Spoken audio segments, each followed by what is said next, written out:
Britain की महारानी रही एलिजाबेथ द्वितीय अब हमारे बीच नहीं है।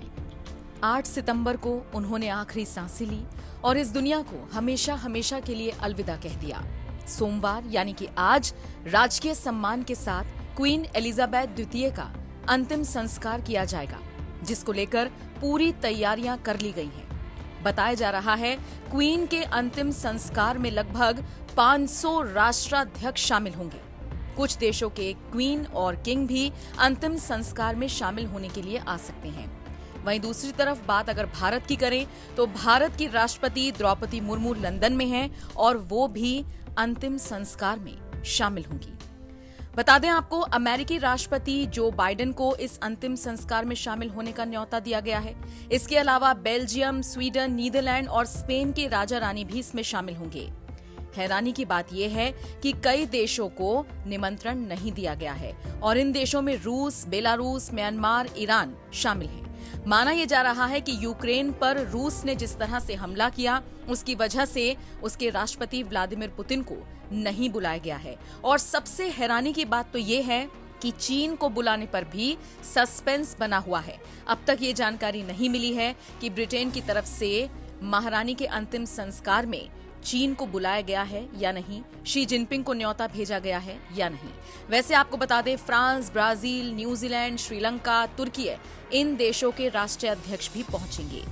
बताते चले आपको, ब्रिटेन ने बीजिंग के खिलाफ काफी सख्त रुख अपनाया है और ट्रेड को लेकर, जासूसी को लेकर कई ऐसे मुद्दे हैं जिनको लेकर दोनों देशों के बीच आपस में टकराव है और इसी को लेकर माना जा रहा है कि महारानी के अंतिम संस्कार में चीन को नहीं बुलाया गया। खैर, यहाँ पर आपको कुछ अब अहम बातें बताते चलते हैं।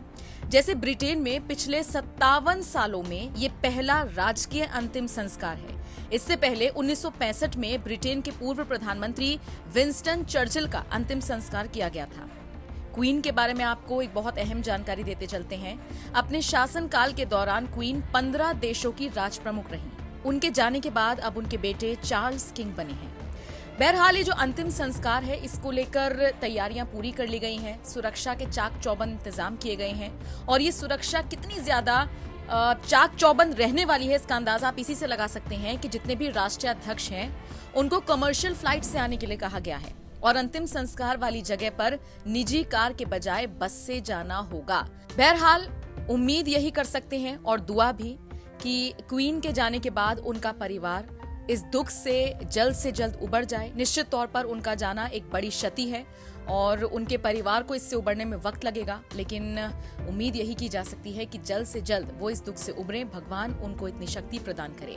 वैसे आपको बता दें, क्वीन के जाने के बाद अब भले ही चार्ल्स को नई जिम्मेदारी मिलने जा रही हो, लेकिन ताजपोशी के लिए उन्हें अभी इंतजार करना होगा क्योंकि इसकी तैयारियों में अभी वक्त लगेगा। बता दें, इससे पहले क्वीन एलिजाबेथ को भी 16 महीने का इंतजार करना पड़ा था। फरवरी 1952 में उनके पिता का निधन हुआ था। 1953 में उनकी ताजपोशी हुई थी। और आपको यहाँ पर यह भी बता दें कि एक सरकारी कार्यक्रम होता है और इसका खर्चा भी सरकार को ही करना होता है। तो ब्रिटेन में अभी आने वाले वक्त में बहुत सारी चीजें बदलनी हैं, बहुत सारी चीजें होनी हैं और उन सब के बीच आज क्वीन एलिजाबेथ द्वितीय का अंतिम संस्कार होगा, जिसको लेकर पूरी तैयारियां कर ली गई हैं। तमाम राष्ट्रीय अध्यक्ष आ रहे हैं, उनकी सुरक्षा के चाक चौबंद इंतजाम किए गए हैं और कुछ देशों को इस अंतिम संस्कार से दूरी बनाने के लिए कहा गया है। जो भी अपडेट इस पर आएगा सबसे पहले आप तक पहुंचाएंगे।